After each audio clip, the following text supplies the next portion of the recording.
Samedi 30 novembre, mesdames, messieurs, bonsoir et bienvenue dans votre journal. Voici les titres à la une de cette édition. Le quartier de Utumauro sous le choc après l'accident de la route qui a coûté la vie à 2 piétonnes sur la RDO. Les témoins de la scène partagent leur incompréhension alors qu'une passerelle doit justement permettre de traverser en toute sécurité.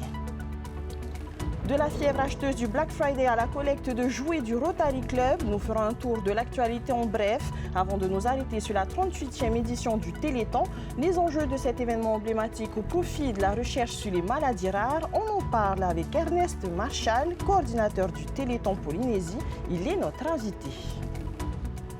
Nous plongerons dans les eaux cristallines de Moorea pour un stage de chasse sous-marine avec l'association To'ahine Spearfishing, une formation gratuite pour les jeunes des quartiers prioritaires. Nous ferons également un tour au Festival du tatouage où 50 tatoueurs sont en compétition, des artistes qui font appel à des technologies toujours plus élaborées. C'est aussi ce soir que nous connaîtrons les grands gagnants du concours de danse du feu, le Sivaafi Tahiti. Sophie Guébel, notre journaliste sur place, nous donnera les précisions sur cette grande finale.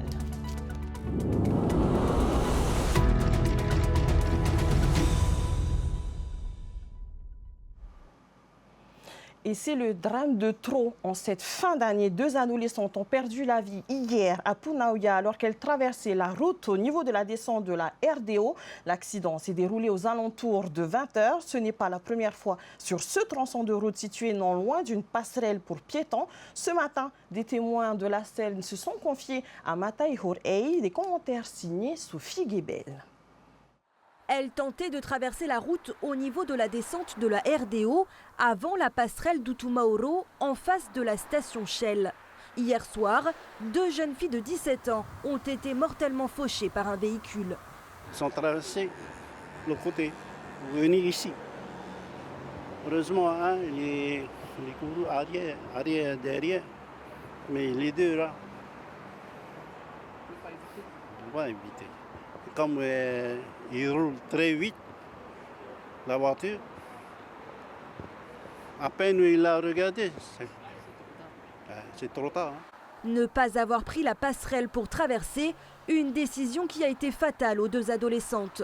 Ce matin, les témoins de la scène étaient encore sous le choc. J'étais à mon poste de travail. Je n'ai pas vu, mais j'ai entendu un grand bruit. C'était lourd. Hein? Et après, on est sorti pour voir. C'est là qu'on a vu qu'il y avait eu un choc avec des corps étalés par terre. Et c'est là qu'on a vu qu'il y avait une qui était déjà aux côtés. Les gens ont été voir, mais ils n'ont rien fait. Je pense que celle-là était déjà morte sur le coup. Hein. Après, il y avait celle qui était un peu plus au milieu de la route. Là, il y avait des gens qui étaient autour, qui essayaient de regarder.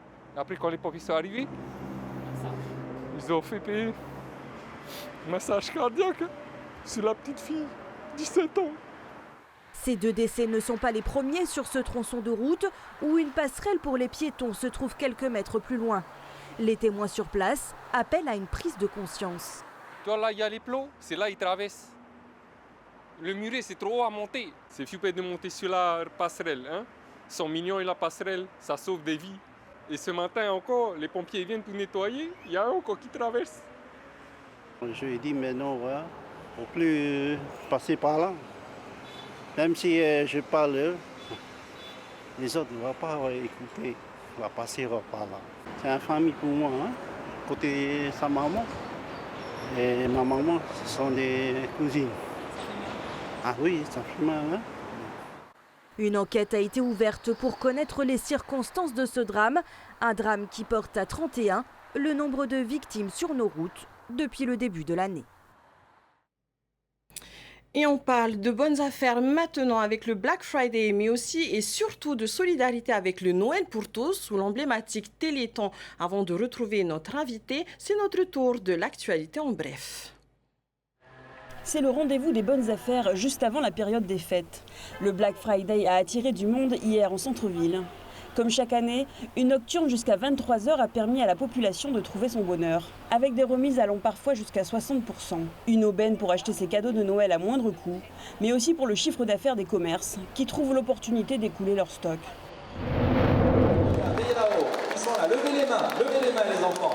Après le shopping, l'heure est aux bonnes actions avec le Noël pour tous.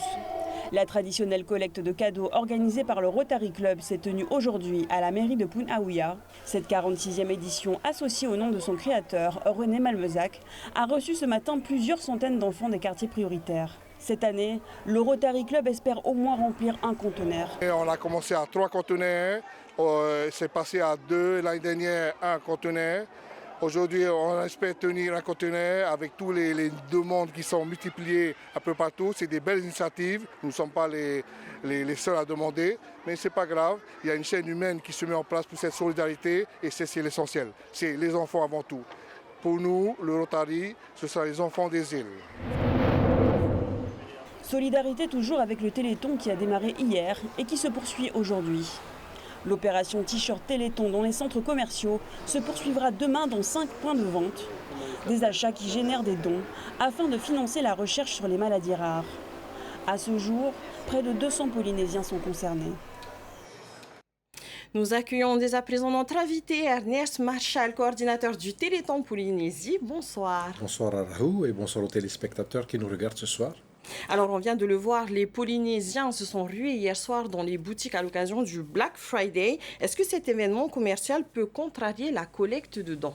Oui, ça peut impacter la collecte de dons, mais moi je retiens le côté positif. Nous étions pour la vente des t-shirts dans les grandes surfaces et nous avons pu profiter également de la présence de ce public très, très présent pour faire de bonnes affaires. Ils nous ont acheté des t-shirts. Alors l'opération T-shirt, c'est une action phare chaque année. Comment elle se finance et quelle partie est reversée? Comment est-ce que ça marche? Effectivement, nous avons la chance, et je tiens à les remercier, d'avoir des sponsors qui financent ces t-shirts et nous les revendons au profit de l'AFM Téléthon. Tous les fonds récoltés sont reversés à l'AFM Téléthon, donc au profit de la recherche.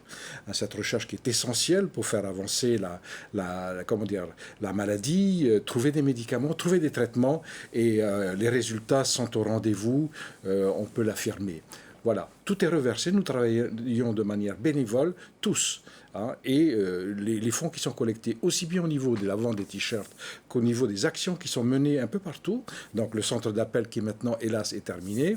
Mais également des différentes actions menées dans des lycées. Donc le diadème, avec des élèves qui ont des projets, qui ont mené des projets, lycée Taïra Punui, et on peut aussi souligner le relais vélo organisé par des élèves de Montréal autour de l'île, tout autour de l'île. Donc ils ont disposé des urnes, ils ont pu ainsi collecter des fonds au travers des urnes qu'ils ont ramassées tout autour de l'île, qu'ils ont effectuées. Voilà. Et puis à travers ce beau projet, je dois le reconnaître, on a pu là aussi sensibiliser les élèves à la sécurité routière, et on a pu voir ce qui s'est passé là, pas plus tard qu'hier soir. Donc il convient effectivement de sensibiliser les élèves à la sécurité routière dès le plus jeune âge à travers cela. Et puis aussi c'était l'effort physique, la dépense physique, et ce qui colle tout à fait avec le Téléthon. Alors, à aujourd'hui, y a-t-il d'autres dispositifs que vous avez mis en place, puisque là on a parlé des actions un petit peu qui sont finies. Aujourd'hui, qu'est-ce qu'il en est? Oui, effectivement, et merci de me poser cette question.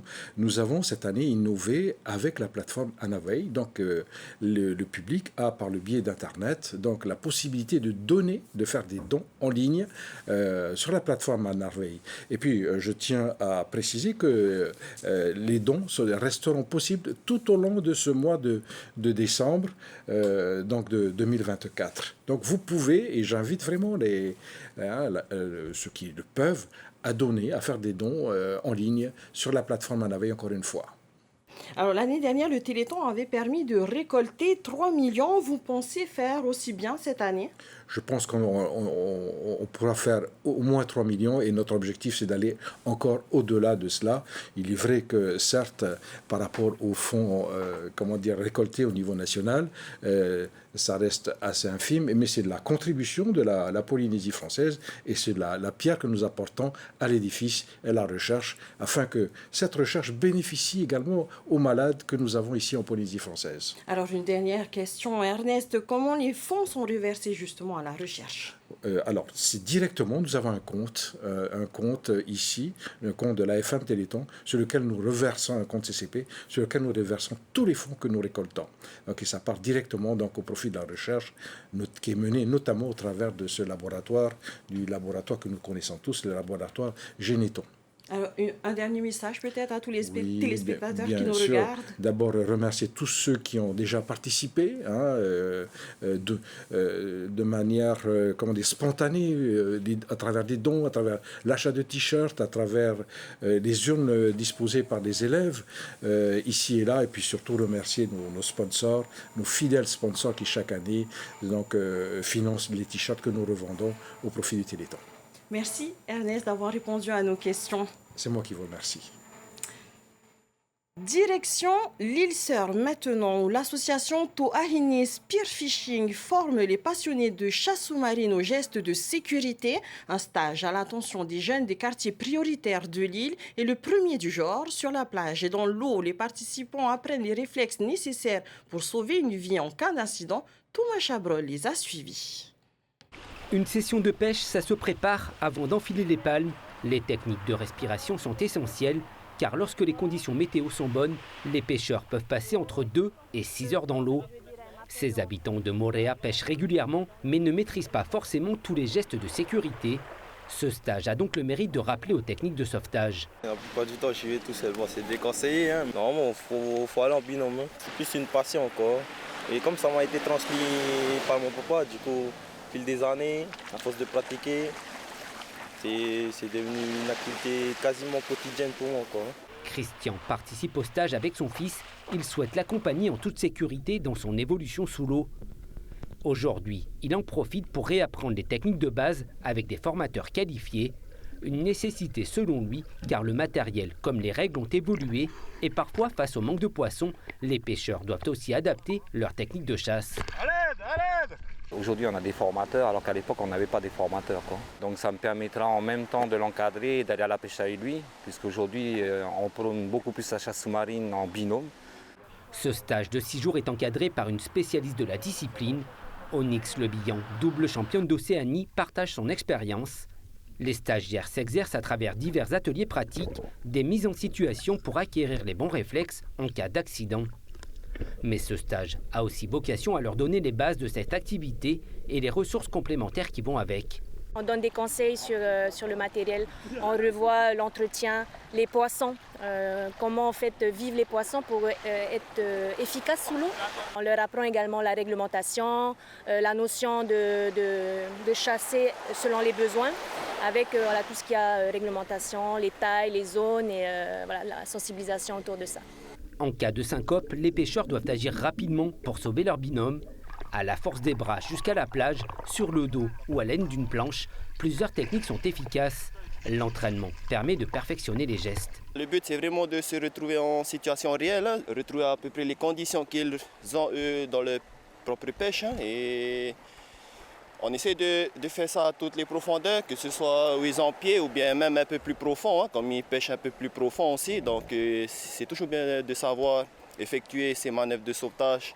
Avant d'aller pêcher plus au large, les participants testent aussi leur aptitude sous l'eau pour bien se placer et viser correctement les poissons ciblés. Le stage se terminera par un volet culinaire avec la transformation des produits de la pêche. Après plusieurs années d'absence, le Festival du tatouage fait son grand retour. Il a débuté jeudi et se termine ce dimanche dans un hôtel de la côte Est. Sur place, plus de 50 tatoueurs sont en compétition et ils sont une immense majorité à pratiquer le tatouage moderne. Sophie Guébel et Oriano Tefo. Ce grand retour du Festival du tatouage rend hommage à Tavana Salmon, décédée en septembre dernier. Un hommage pour honorer la mémoire de cette figure emblématique du renouveau du tatouage polynésien. Un honneur pour les 54 tatoueurs en compétition. Aujourd'hui, il y a de tous les styles, il y a de très très bons tatoueurs, la nouvelle génération, nous les anciens aussi. Et c'est bien qu'on se rencontre encore. Ça fait longtemps, ça fait 5 ans aujourd'hui qu'on s'est pas réunis comme ça. Et être là aujourd'hui, c'est cool, quoi. Une longue absence est l'occasion de réunir l'ancienne et la jeune génération. Ces derniers utilisent des techniques très évoluées grâce à la modernisation des outils. Parmi les compétiteurs, 47 utilisent la machine et seulement 6 pratiquent le tatouage traditionnel. Une évolution qui impressionnera toujours les anciens. Avant, nous, commencer à tatouer, il faut d'abord avoir ta machine, économiser pour la machine. Après, savoir le régler, c'est pas évident. Maintenant, quand je vois les jeunes, ils ont tout servi dans un plateau. Et maintenant, ils sont forts. Avant, c'était difficile pour un tatoueur de se lancer. On n'avait pas accès aux revendeurs de matériel, aux réseaux sociaux pour avoir de l'inspiration. Et aujourd'hui, pour la nouvelle génération, c'est un peu plus facile. Des jeunes tatoueurs de talent qui sont venus concourir avec leurs modèles. Des modèles choisis pour l'occasion qui n'ont pas hésité à faire partie de l'aventure. J'ai commencé à me faire tatouer à 16 ans, 17 ans, un truc comme ça. J'ai laissé les cartes en main au tatoueur et je lui fais confiance. Et il m'a montré le modèle et j'aime ça. J'avoue que ça a commencé avec ce même tatoueur il y a pas mal d'années. Il m'a tracé la jambe. Et c'est vrai que ce soit par les motifs ou les sens qu'il y a dans ce tatouage, ça m'a vraiment convaincu du patutiki, quoi. Donc voilà, on va accrocher définitivement, quoi. 4 catégories sont en compétition pour cet événement qui a attiré des tatoueurs du monde entier. Un éventail d'artistes internationaux à retrouver encore demain à l'hôtel Tahiti. On reste sur la culture ce soir avec la grande finale du championnat international de couteau de feu, le Siva Afi Tahiti. L'événement se déroule dans un hôtel de la côte ouest où nous rejoignons sur place notre journaliste Sophie Guébel. Sophie, bonsoir. C'est ce soir qu'on connaîtra enfin les grands gagnants. Oui, Radhou, Yorana, oui, c'est ce soir que nous connaîtrons les grands gagnants de ce Siva Afi Tahiti. Le concours a commencé ici à 17h dans les magnifiques jardins de l'hôtel intercontinental Tahiti. Alors ce soir, il ne reste que 3 finalistes dans les 3 catégories en compétition, puisqu'en effet, Radhou, il y a déjà eu une première soirée pour départager les artistes en compétition de ce Siva Afi Tahiti 2024. Ce soir, c'est donc le grand soir où nous connaîtrons les gagnants. Alors actuellement, dernier mois, il y a les finalistes de la catégorie professionnelle internationale qui font le show face au public, mais également face au jury, surtout face au jury bien sûr. Un jury composé notamment du champion du monde de danse de feu, Joseph Cadusto. Alors il faut également préciser que ce concours est une grande première ici au Pénois. Les organisateurs ont pour objectif de valoriser bien sûr le talent de nos artistes polynésiens, mais également qu'ils puissent pratiquer des compétitions, se mesurer avec d'autres artistes du monde entier et bien sûr que nos artistes polynésiens soient valorisés à l'international. Alors pour l'heure, l'événement est un véritable succès, vous le voyez derrière moi. Qui sera le grand gagnant du Siva Afi Tahiti 2024? Réponse ce soir peu après 21h et nous de notre côté, nous ne manquerons pas de vous faire revivre cet événement demain soir dans vos journaux. C'était Sophie Guébel pour Tahiti Télévision. Merci Sophie pour ces informations et remercions également Oriano Tefau à la caméra. Autre palmarès prestigieux, celui du Hura Tapairu Manihini qui s'est terminé hier soir à la Maison de la Culture. 12 formations totales ont concouru, 10 dans la catégorie Mehura Manihini et 2 dans la catégorie Tapairu Manihini. Catégorie qui n'a reçu aucun prix cette année. Enfin, en Mehura Manihini, c'est Manava Polynesian Studio qui remporte le premier prix, suivi de Te Ahu Nui et Tiare Mexico.